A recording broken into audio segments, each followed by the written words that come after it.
So welcome everybody to the next of our series of Winter Proform webinars, where the aim really is to try to help you get the most out of the software and the race guides.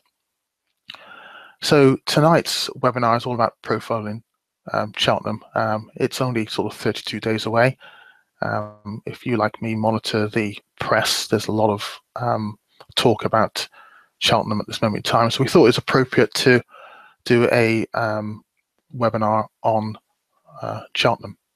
And specifically what we're going to do is look at learning from the past. We're going to look at trends for Cheltenham. And when me and Simon were discussing this morning, trends fall into one of two camps. You either hate them or you absolutely love them. So hopefully during the course of the webinar, we'll be able to deliver content that will meet both sets of people. So tonight, what we're going to do is demonstrate how you can use Proform to research trends for the Cheltenham Festival. To do that, we'll look at trends for the Gold Cup. It's a relatively simple one to look at within the system builder, but the general principles that I'll talk about you can apply to any other trend type race. And then we'll look at some post-festival stats as well. To do that, what I've done, Blue Peter style, is created this PDF file which has the relevant stats, and what I'll do during the course of the webinar is demonstrate how I created them. So let's get started. So we'll utilize the system builder within the software to look at the previous stats for Cheltenham. But before we do that, we need to really gather some relevant information together. And given that the race that we're going to look at is the Gold Cup, when I'm trending races, and if I give you an example, you can see that from the systems I have on my version of Proform, I've done a lot of the races, of the Cheltenham races already. And what I first do is really look at history. And the way we do that is by going to the web and looking at a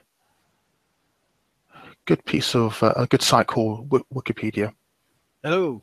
Oh, Simon, you're there. Yep, I've got it working. Oh, right, excellent. Welcome to the webinar. Hi, everybody. You just carry on then, Mike, for now. Okay, and now we've got Simon on board. Simon, feel free to add any comments as you see fit. Okay. Yeah, will do. All right. So again, if we're going to go into trend in a race, we really need to know some history about it. And I've typically found that Wikipedia is a good point to go to. So we've got the Gold Cup on the screen. It has all the relevant information about the race, but more importantly, it has not only the historical winners detailed here, but it also has some key aspects about the race. What you might find is that the race may be run at different times of the year. It may have been abandoned. When we go into sort of trend in the race and put in the relevant information within the system builder, we may need to search on a particular race name. And so a good example is that down here they have all the information about the race sponsors. And not for the Gold Cup, that's particularly easy, but for some of the other races, you may need to actually use the sponsor's name. And given that they changed, going to the Wikipedia, you can actually pick up that information. So let's go back into the software and look at the Gold Cup. So now we've got all the information from whatever source you use. We then can restrict the system builder by years and, more importantly, months.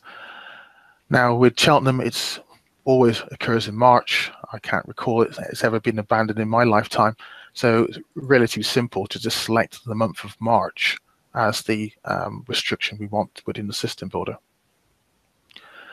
The next thing about the Gold Cup is that we're aware that it's a chase race. So we can select chase, and we know it's a non-handicap. And within the race name search, this is where we can use the information from the source I just identified to narrow the search a little bit more. So it's relatively simple of putting in the Gold Cup in here to the race name. It contains the words equivalent to the Gold Cup.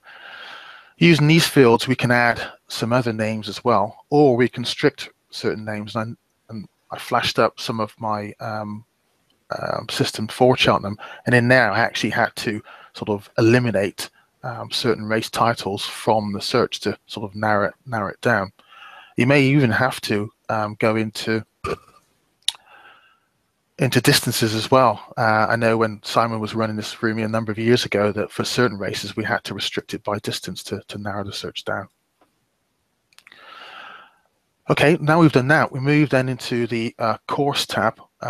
And again, for this particular example, we're looking at Cheltenham, so we just select Cheltenham now.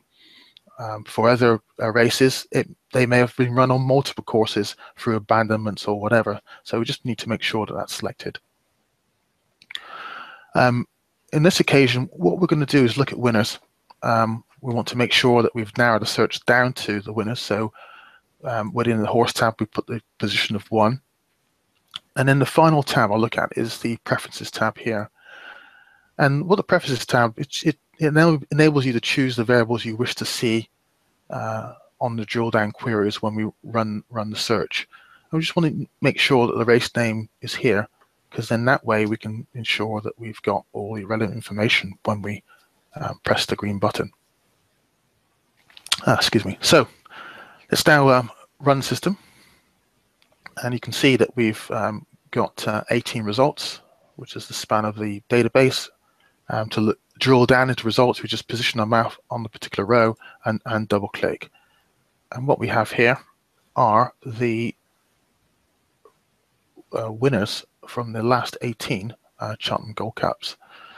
It's prudent at this stage to just check based off of the results of whatever source you use to make sure that the results match what you see on the screen, because then we'll go on to trending. So I've actually checked this before, but you can see that, you know, we've got Congaree, Lord Windermere, Bobsworth synchronized.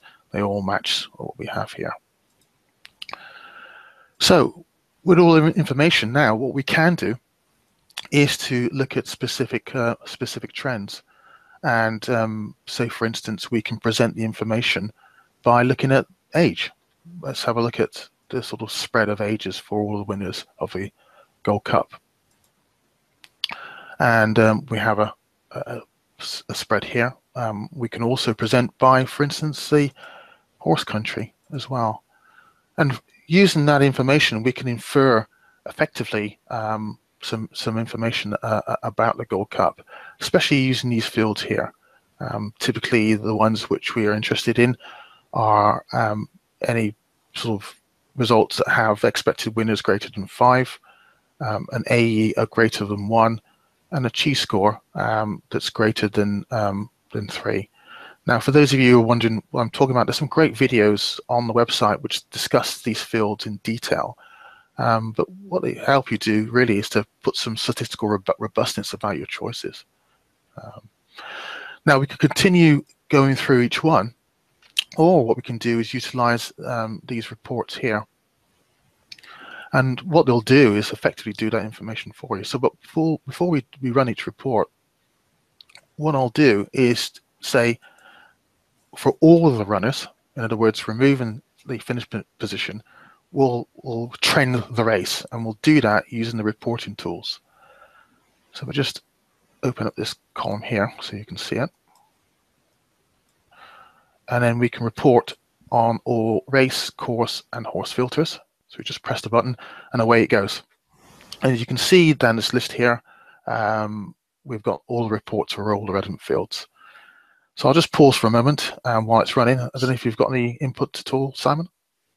No, that's all good. That's how I trend the races. It's the same way as we've trended them in the past when we've done it for other websites and stuff. This is how we pull up the decent trends. And then it also allows you then to just ignore the ones that haven't got enough sample sizes and stuff like that. So yeah, really. Only other point is on just about all the graded races you can find on Wikipedia, and most of the big handicaps at the weekends. So like something like the Betfair Hurdle this weekend, you'll be able to find that on Wikipedia and then be able to see the sponsors and work out how to find all the winners using the system builder, so you can then start trending it. And then once you've done that, you can, what I tend to do then is you create a system that's just for the winners, and then save it in your system builder so that next year you've already got a baseline set of winners to look at to start doing the trends again. So other than that, no, you carry on now. Okay, thanks, Simon. So I just ran a report for all last time out race, course, and horse filters. So given that we've said, okay, for all of the horses entered in the Gold Cup in the last 18 years, let's have a look at the report on the course last time out. And if we just select it there, you can see that there's a grouping of courses that help us to sort of isolate the particular profile of horses that run in the Gold Cup, and especially the winners, and we've got all the relevant stats here. If you are stats based and make your decisions based on stats, then it kind of helps you eliminate things like, well, for instance, in the last 18 years, 26 runners have emerged from Haydock, and none of them have run the Gold Cup. That's not to say that they may not win. I'm sure that there's always a stat that can be defied in the future, but it just gives you a little pointer to sort of help or hinder some of your decisions moving forward. So yeah, as Simon stated then, you would go through all of the reports and using the stats fields, pick out all the relevant stats, and then kind of help you to come up with a contenders list that match those criteria. And another way to do that is you could use the filters to put in a filter to filter all of the reports as you run them, and to only find items that add a certain amount of runners, or you could even do it on the expected winners. But the thing about that is, because you're doing trends on a race that's probably only got 18 years worth of data, and in some cases less, then it might not have even had 5 expected winners, because that 5 expected winners is sort of the baseline when we're looking at systems for whether they have got enough data or not. So for instance, if you go back to the ages, Mike, yeah, then there's only the age group 8 that has had more than 5 expected winners, and that's because it's had 76 runners. The rest of the age groups really haven't had enough to make it, if you are using it as a system, to warrant a sample size. That's not to say that some people would still want to use trends. There's 2 camps with trends. Some people like doing trends for races. Some people think there's not enough of a sample size, and both camps have got their own point of view. We're just providing the tools for you to sort of decide whether you want to do that or not.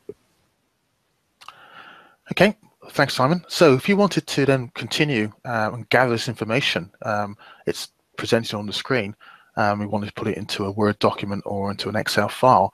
Then all you need to do is just position your mouse over any one of the columns, right-click, and then you can copy to the clipboard or copy to a comma-separated variable. And that's what I did to create the PDF file here. So what I'll do now is go on to show you how I actually created this document, and that's relatively simple. We just go back. I might as well go through the Jackadam stat. Yeah, sure. Just okay. Sort of pertinent, really, for this part of it, for the Gold Cup trends. Okay. Which bit do you want to go down to, Simon? So we go back to the software. Okay.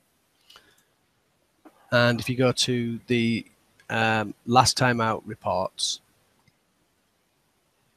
and the finishing position last time out. Finishing position last time out. Okay. So the abbreviated numbers at the numbers at the bottom that are 247, 250, and 254 are the numbers we use to signify when an horse has not finished a race. If you want to see what they are, if you just click on the horse tab, Mike, and then click into the finishing position box,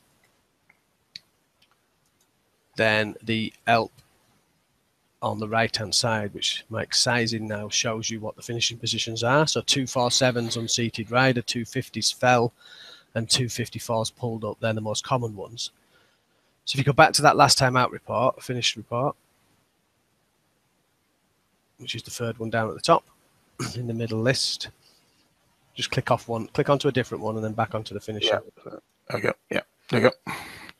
So we can see that 250 is fell, and in the last 18 years, there's been 7 runners that have come into the race on the back of a fall, and none of them have won. Now it's so insignificant, that amount of data for the Gold Cup, that there's, out of them 7, if you double click that 250, Mike, so we can see them 7 runners. So you've got 3 of them have went off at 50 to 1 or bigger, 20 to 1 shot, 16 to 1 shot, 15 to 2, and a 10 to 1. If you just click the back button, Mike, you can see that the expected winners for them prices is 0.27 of a winner. So it's not even expected that one of them should have won at the prices had gone off. So if you fancy Jackadam, then the fall last time out coming to the Gold Cup is probably not something that should put you off too much. What might put you off a little bit more is fallen twice at Cheltenham, out of 3 starts there. And he's probably going to like a lot of cut in the ground, and Cheltenham invariably, if it starts good to soft on the first day, it'll be good or good to firm by the last day, as long if there's no rain that week. But just for that stat for falling last time out, I wouldn't let that put you off backing Jackadam if you really fancy it. That's it. You can carry on, Mike. Okay, thank you. So let's look at how we created the post-festival stats for 2015, and that's really simple. I mean, all the information's kind of set up. We just need to remove certain fields, and those are, we've got the date set up. We just need to restrict the year to 2015. We also just need in the race tab to just select everything, all races, and then remove the Gold Cup. And I just want to make sure we have it there. Okay, so if we run this particular system, I've just ran it on the finishing position last time out. What I can do is just go up to the reports and then run the relevant reports again. So we're just looking at the results of Cheltenham 2015 for all races, get across all of the parameters you see flashing across your screen there. And for each particular one, if you just wanted to grab the information, again, it's position your mouse over the column, right click, and then extract the information. And I just did that to create this relevant report here. How would you use it? Well, I could just give you the example that I use. We could just look at, odds for last year, the biggest winning odds, not only of last year but all of festival years, and then apply that to pricing up the SB spread, the biggest winning odds. That's my favourite bet for for Cheltenham every single year. I like to take on the spread boys because it gives me an interest effectively over the 5 days. 4 days. Oh, 4 days, yeah. 5, no problem. 5 eventually. Yeah, eventually, no. Yeah. Another one that I think that it's useful is that I know myself and Simon last year, we looked at Venetia Williams prior to the festival. We had a really good stab at some of her stats, and you can see that if you just recall last year, she was, the queen of National Hunt. I mean, it seemed that all of our runners could do no wrong. But what we did detect using Proform is that leading up to Cheltenham, her form dropped off dramatically, and you can see that she didn't have a winner at Cheltenham at all. That's not to say she might not have a winner this year, but as you can see from this list, that there's some notable trainers that had a huge amount of or a relatively large size of runners and had no winners. Now, I'm sure that some of those runners will probably have odds that are probably not accurately reflect their chances of winning. And then we can see the same sort of trainers that come up at Cheltenham. So if you had the software and you were able to sort of run system over not 1 year but a number of years, then you'll be able to pick up the trends of which trainers do well and which don't. And then from that, it can help you sort of narrow down your choice if you need to decide whether you want to back or avoid a particular horse. Other things you can pick up as well. I mean, look at it, finishing position last time out. You can see that it's within, okay, anything that finished first last time out does it relatively well, sort of 8-9% below expected, but it has a good sort of, well, Yeah, they're just over bet though, aren't they're they? over So bet, yeah. And you can see that from this information here. Yeah, they have just less than the expected winners because the prices are so low on the winners. You can tell that from the AE. And I think that's it. I'm not sure if you want to pick out any commentary from the... Yeah, the Dace's last run's a good one if you scroll up to that. Yeah. Because it does vary year to year depending what the ground is before Cheltenham, but you generally still always get that nice little gap is always the better spell. So a run within a sort of 90 days generally is what it is. And last year it was more like a more recent run, the 29 to 42 and 43 to 56. It's bucked the trend slightly the last few years because a lot of trainers now are sort of running them before Christmas and then just putting them away and bringing them out, and trainers can get horses a lot fitter these days. And then you get the odd one that are coming out under a penalty and winning, but generally most of the winners are in that sort of 43 to 90 day gap. That's when they've had the last run. Okay, so that really just concludes what we were about to talk about tonight. Didn't really take up too much of your time, but hopefully you found it useful, whether you're a trends person or not. Simon, do you want to close the... No, I think there's a module on. There's one of the modules in the training area that's about creating trends as well. The post Cheltenham trends are really good, and you can do the same for Aintree and the other ones. It just puts it into perspective after. And I remember when I did them the first time a few years ago, it was something that I still not seen anybody else do them and put them out there, for people to see. So I think you can get some interesting pointers from them. Sure. Thanks for that. So the webinar has been recorded. Once I've edited all the relevant bits and pieces, it'll probably go out on our Across the Card update next Tuesday.